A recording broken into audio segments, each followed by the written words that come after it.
ঘর স্বপ্ন পূরণে অঙ্গীকারবদ্ধ। আসসালামু আলাইকুম, স্কুল ঘরের সবাইকে স্বাগতম।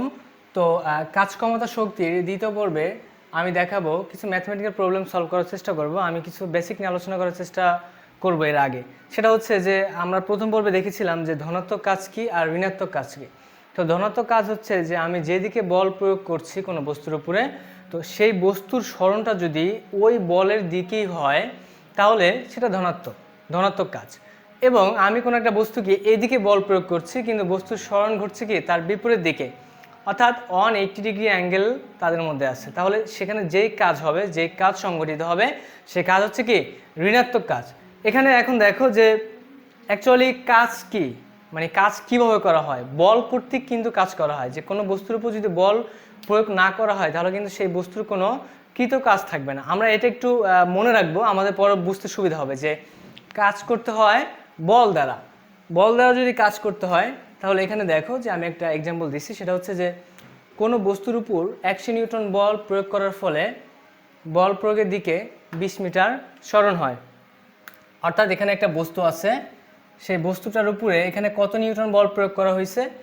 100 নিউটন বল প্রয়োগ করা হয়েছে। প্রয়োগ করার ফলে বস্তুটার নতুন একটা অবস্থান হয়েছে, সেটা হচ্ছে এখানে। এবং দূরত্ব কত?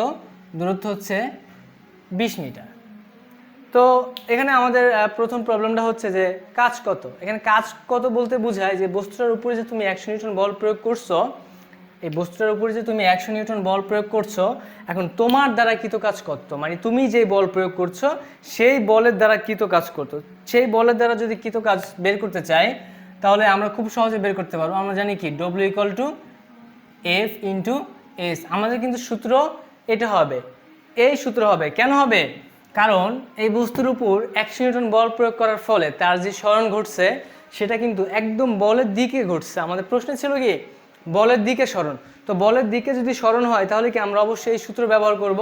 ঠিক আছে, তাহলে এখানে বলের মান কত? বলের মান হচ্ছে 100 × S এর মান হচ্ছে 20, অর্থাৎ 2000 জুল। অর্থাৎ ব্যক্তি দ্বারা কত কাজ করা হলো? 2000 জুল কাজ করা হলো। এখন আমাদের এখানে 2000 জুল কি মিন করে? 2000 জুল কি মিন করে? আমরা এখানে দেখতে পাচ্ছি যে জুল কিন্তু এই বল এবং সরণের গুণফল। তো এখান থেকে আমরা বলতে পারি যে আমরা এই জিনিসটা বলতে পারি যে 2000 জুল বলতে বোঝায় যে এই বস্তুটার 1 মিটার সরণ ঘটাতে যে পরিমাণ বল দেওয়া হয়েছে। অর্থাৎ আমি এখানে বলতে পারি যে 2000 নিউটন বল ইন্টু 1 মিটার সরণ। অথবা আমি এটা বলতে পারি যে 1000 নিউটন বল ইন্টু 2 মিটার সরণ। অথবা আমি এটা বলতে পারি যে 100 নিউটন বল ইন্টু 20 মিটার সরণ। হোয়াটএভার আমি যাই বলি না কেন, এখানে তিনটা কন্ডিশনে কিন্তু সত্য। কিন্তু যেহেতু আমাদের প্রশ্ন ছিল যে 100 মিটার বল দিছে এবং 20 মিটার সরণ ঘটছে, তাহলে আমরা দেখতে পাচ্ছি যে এই জিনিসটা এখানে ভেরিফাইড। ঠিক আছে, এটা হচ্ছে জুলের ব্যাপার স্যাপার। তো আমাদের যদি প্রশ্ন থাকে যে 20 জুল বলতে কি বোঝায়, 30 জুল বলতে কি বোঝায়, 50 জুল বলতে কি বোঝায়, আমরা এই তিনটা ফর্মে যাওয়ার চেষ্টা করব না, আমরা সবসময় একটা যাব। প্রশ্নতে এমন থাকবে যে 20 জুল বলতে কি বোঝায়, আমরা তখন অ্যান্সার দিব প্রথমটা যে ওই বস্তুটা যদি আমি 1 মিটার সরণ ঘটাতে চাই বলের দিকে, বস্তুটা যদি 1 মিটার সরণ ঘটাতে চাই তাহলে এই বস্তুটার উপরে 20 নিউটন বল প্রয়োগ করতে হবে। অর্থাৎ 20 নিউটন বল প্রয়োগ করতে হবে। আমাদের বাকি এগুলো দেখার দরকার নাই। ঠিক আছে, তো এই হচ্ছে অবস্থা। তো আমাদের দ্বিতীয় প্রবলেমটা ছিল যে ঘর্ষণ বল কর্তৃক কৃত কাজ কত। তো এখানে আছে এই যে ঘর্ষণ বল, অর্থাৎ এই বস্তুটাকে যখন ধাক্কা দেওয়া হয়েছে তখন এই ভূমির সাথে কি একটা বল কাজ করছে, একটা ফ্রিকশনাল বল কাজ করছে, একটা ঘর্ষণ বল কাজ করছে এখানে। তো সেই ঘর্ষণ বল কর্তৃক কৃত কাজটা কত? আমি আবার বলছি, আমি কথাটা কিন্তু আগেও বলছি যে কাজ করা হয় বল দ্বারা, তো তুমি যেই বল প্রয়োগ করছো 100 নিউটন, সেই 100 নিউটন দ্বারা কিন্তু একটা কাজ করা হয়েছে। সে কাজের পরিমাণ কত? সে কাজের পরিমাণ হচ্ছে এই 2000 জুল। এখন এখানে ঘর্ষণ বল কিন্তু একটা কাজ করছে, একটা ঘর্ষণ বল এখানে কাজ করছে। যেহেতু একটা বল আছে, সেই বল দ্বারা কি একটা কাজের পরিমাণও আছে, সেই কাজের পরিমাণটা আমরা বের করব। তাহলে দেখো কাজের পরিমাণ আমরা বের করার চেষ্টা করি। আমি ধরে নিচ্ছি সেই কাজের পরিমাণ হচ্ছে W prime equal to F into S.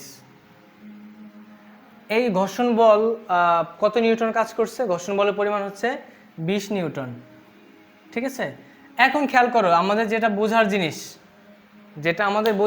সেটা হচ্ছে যখন আমি 100 নিউটন বল প্রয়োগ করছি বস্তুটা এইদিকে গেছে, কিন্তু ঘর্ষণ বল কি এইদিকে গেছে? ঘর্ষণ বল এইদিকে কাজ করছে, কারণ ঘর্ষণ বল সবসময় ক্রিয়া বলের বিপরীতে কাজ করে। যে কোনো বস্তুকে আমি এইদিকে ধাক্কা দিচ্ছি, ঘর্ষণ বলটা ঠিক এইদিকে কাজ করবে। তো এই বস্তুটাকে যখন এইদিকে ধাক্কা দেওয়া হয়েছে, ঘর্ষণ বল কিন্তু চাইছে বস্তুটাকে এইদিকে নিয়ে আসতে, অর্থাৎ স্মরণের বিপরীতে কিন্তু সে কাজ করছে। তাহলে এখানে স্মরণের মানটা কি? ঋণাত্মক, অর্থাৎ বিপরীত স্মরণ।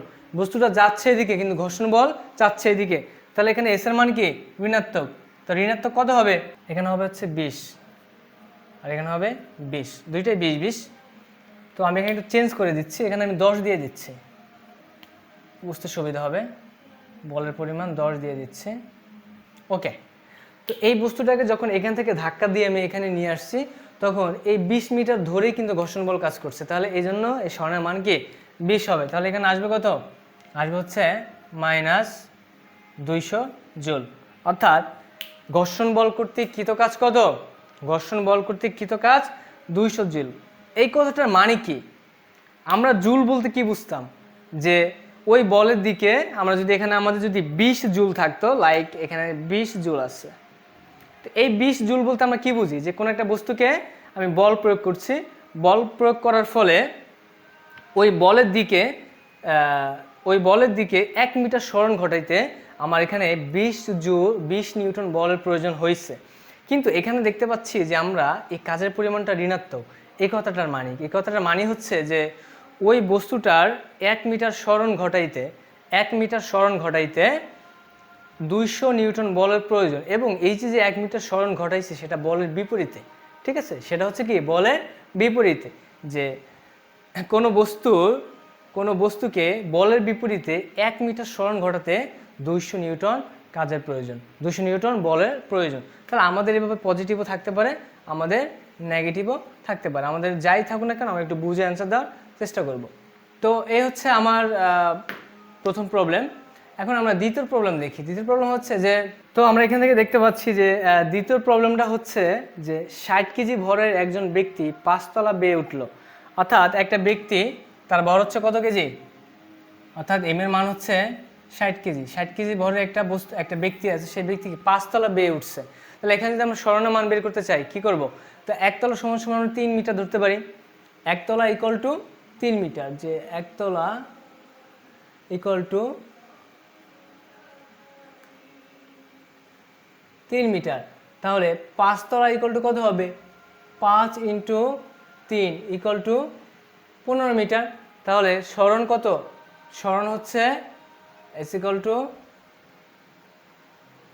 15 মিটার, রাইট? এটা হচ্ছে স্মরণ। তাহলে এখানে খেয়াল করো আমাদের প্রশ্নে কি চাইছে? প্রশ্ন হয়েছে যে ব্যক্তি দ্বারা কৃত কাজ কত?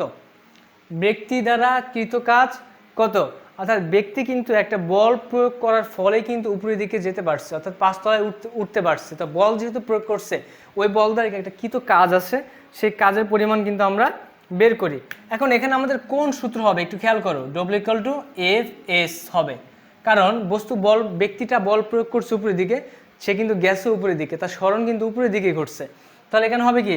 F equal to F into S. এখন আমাদের কিন্তু সরাসরি এখানে এফ এর কোনো মান দেওয়া নেই, আমাদের কিন্তু বস্তুর ভরের মান দেওয়া আছে। কিন্তু আমরা জানি কি যে এফ ইকুয়াল টু এমজি, অর্থাৎ আমরা এখানে এফ ইকুয়াল টু এমজি লিখতে পারি ইন্টু এস। এম এর মান হচ্ছে কত? 60, আর অভিকর্ষ স্তরণের মান হচ্ছে 9.8 ইন্টু এস এর মান হচ্ছে 15। তাহলে কৃত কাজ কত? 60 ইন্টু 9.8 ইন্টু 15, অর্থাৎ 8820। 8820 জুল। এই 8820 জুল এটা কিন্তু ওই ব্যক্তি কর্তৃক কৃত কাজ। ঠিক আছে, তো এইটা আমাদের গেল। আমাদের দ্বিতীয় প্রবলেমটা ছিল যে অভিকর্ষ বল দ্বারা কৃত কাজ কত। তো এখানে আমাদের মেইন মজার হচ্ছে যে অভিকর্ষ বল দ্বারা কৃত কাজ কত। তো কোনো কিছু যখন ভূমি থেকে উপরের দিকে যায়, কোনো কিছু যখন ভূমি থেকে উপরের দিকে যায় তখন সেটা কিন্তু অভিকর্ষজ বলের বিরুদ্ধে যায়, তাই না? অভিকর্ষজ বল হচ্ছে উপর থেকে নিচের দিকে পড়ে। তো কোনো বস্তু যখন উপর দিকে নিচের দিকে পড়বে তখন সেটা কিন্তু অভিকর্ষজ বলের দিকে যাচ্ছে বোঝায়, কিন্তু যখন নিচ থেকে উপরে যাবে সেটা কিন্তু অভিকর্ষজ বলের বিপরীতে কাজ করা বোঝায়। তাহলে এই ব্যক্তি যখন নিচতলা থেকে 5 তলায় উঠছে তাখানে কি অভিকর্ষজ বলের বিরুদ্ধে কাজ করছে। এখানে অভিকর্ষজ বল কোন দিকে কাজ করছে? উপরের দিকে কাজ করছে। তো বল যেহেতু এখানে কাজ করছে সেখানে একটা বল যেহেতু এখানে কাজ করছে সেখানে মোট একটা কাজের পরিমাণ আছে, কারণ আমি বলছি ভিডিওর প্রথমেই যে বল দ্বারা কাজ করা হয়। তাহলে এই অভিকর্ষজ বল যে কাজ করলো 9.8, এই অভিকর্ষজ যেই ত্বরণটা আছে ত্বরণের হিসেবে না যায়, তো অভিকর্ষজ এই বল দ্বারা কৃত কাজ কত সেটা আমরা একটু বের করার চেষ্টা করি। এখানে খেয়াল করো, এই যে ব্যক্তি কর্তৃক কাজের পরিমাণ কত? 8820 জুল। তো এই সমপরিমাণ কাজেই কিন্তু তোমার অভিকর্ষজ বল দ্বারা হয়েছে, কিন্তু এই কাজের পরিমাণটা হবে জাস্ট ঋণাত্মক। এই কাজের পরিমাণটা হবে জাস্ট ঋণাত্মক। কেন ঋণাত্মক হবে? যে বস্তুর সরণ হচ্ছে, বস্তুর বলের পরিমাণ হচ্ছে নিচের দিকে, অভিকর্ষজ বলের পরিমাণ হচ্ছে নিচের দিকে, কিন্তু বস্তুটা গেছে কিন্তু উপরের দিকে, অর্থাৎ 180 ডিগ্রি অ্যাঙ্গেলে গেছে। তো আমরা সূত্র থেকে প্রমাণ করছিলাম যে বলের দিক এবং সরণের দিক যদি 180 ডিগ্রিতে থাকে তাহলে তাদের আগে একটা মাইনাস চিহ্ন বসবে, কারণ cos 180 ডিগ্রি মান হচ্ছে -1, সেই হিসেবে এখানে মান আসবে। তাহলে এইটা কিন্তু আমাদের আসলে অ্যাকচুয়ালি অবজেক্টিভে থাকবে, ঠিক আছে? যে এমন একটা প্রশ্ন দেওয়া থাকবে, প্রথমে এমন একটা প্রবলেম থাকবে যে ব্যক্তি দ্বারা কৃত কাজ কত সেটা বের করো।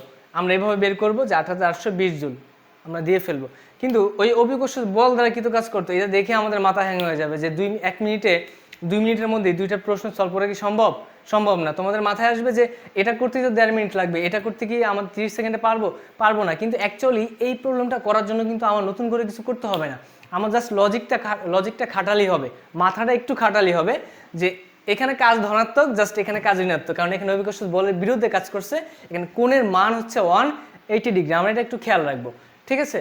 তাহলে এখন কাজ কি শক্তি কি আমরা বুঝলাম, যে কাজ তো বুঝলাম যে বল ইনটু সরণ, আর শক্তি হচ্ছে কি? শক্তি হচ্ছে যে এই কাজকে কাজ করতে সহায়তা করে। যে কাজ হচ্ছে দুই ধরনের, ধনাত্মক কাজ। তো যদি ধনাত্মক কাজ করা হয় তাহলে সেখানে কি শক্তি দেওয়া হয়, আর যদি ঋণাত্মক কাজ করা হয় তাহলে সেই বস্তু থেকে কি শক্তি নেওয়া হয় বা রিডিউস করা হয়। এখন শক্তি আসলে আমরা কিভাবে পাই? শক্তি হচ্ছে আমাদের বিভিন্ন শক্তির উৎস আছে, সেই উৎস থেকে কিন্তু আমরা শক্তি পাই, সেগুলো আমরা পরবর্তী ভিডিও দেখব। এখন শক্তির বিভিন্ন ধরন আছে। ওকে, তাহলে এখন আমরা দেখি যে ক্ষমতা কি। ক্ষমতা হচ্ছে যে কোনো বস্তুর কাজ করার যে হার তাকে বলা হয় ক্ষমতা। এখন হার কি? হার হচ্ছে একক সময় কোনো কিছু যে করা হলে সেটাকে হার বলে। যেমন আমি যদি বলি যে একটা বস্তু আছে, সেই বস্তুর উপরে টি সময়ে সেই বস্তুর কর্তৃক যে কাজ করা হয়েছে সেটা হচ্ছে ডব্লিউ, ঠিক আছে? অর্থাৎ একটা বস্তুর উপরে কাজ করা হয়েছে, সেই কাজের সময়টা হচ্ছে কত? টি। তাহলে কি টি সময়ে ডব্লিউ পরিমাণ কাজ করা হয়েছে। তো এখন যদি আমি একক সময়ে কি পরিমাণ কাজ করছে সেটা যদি বের করতে চাই তাহলে আমরা কি করব? এখানে যে একক সময় কাজ হচ্ছে W/T, অ্যাকচুয়ালি এটা হচ্ছে ক্ষমতা, এখন ক্ষমতার একক হচ্ছে ওয়াট, তাহলে কি বুঝলাম? যে একক সময়ে কাজ করার হারকে বলা হয়, একক সময়ে কাজ করাকেই বলা হয় হচ্ছে কি ক্ষমতা, মানে কাজ করার হার। কোনো নির্দিষ্ট সময়ে কাজ করার হারকে বলা হয় ক্ষমতা। এখন ক্ষমতা কি? যে কেউ হচ্ছে 2 সেকেন্ডে একটা কাজ করতে পারলো, কোনো ব্যক্তি 2 সেকেন্ডে একটা কাজ করতে পারলো, এবং ওই সেম পরিমাণ কাজ করতে অন্য একটা ব্যক্তির 5 সেকেন্ড লাগলো। তাহলে কাজ করার হার কার বেশি হবে? কাজ করার হার বেশি হবে প্রথম ব্যক্তির, কারণ প্রথম ব্যক্তির সময়ের পরিমাণ কি খুবই কম, 2 সেকেন্ড। তাহলে ওই 2 দ্বারা যদি আমি কাজকে ভাগ করি আমরা একটা ছোট ভ্যালু পাবো। এখন দ্বিতীয় ব্যক্তি ওই 2 সেকেন্ডের পরিবর্তে তার লাগছে 5 সেকেন্ড, অর্থাৎ নিচের টি এর জায়গায় বসবে কত? 5। তাহলে নিচের ভ্যালুটা যদি বড় হয়ে যায় উপরে কি আমরা ছোট একটা ভ্যালু পাবো, টোটাল ক্যালকুলেশনের পর আমরা ছোট একটা ভ্যালু পাবো। অর্থাৎ এভাবে হচ্ছে আমাদের হিসেব যে ক্ষমতা হচ্ছে কি কাজ করার হার, যে কে কত সময় কাজ করতে পারলো। সময়ের মান যদি কম হয় তাহলে সেখানে কাজের হার বেশি, এবং সময়ের মান যদি বেশি হয় তাহলে সেখানে কাজের হার কম হবে। তো আশা করি তোমরা সবাই বুঝতে পেরেছো। আজকে এ পর্যন্তই, ধন্যবাদ সবাইকে।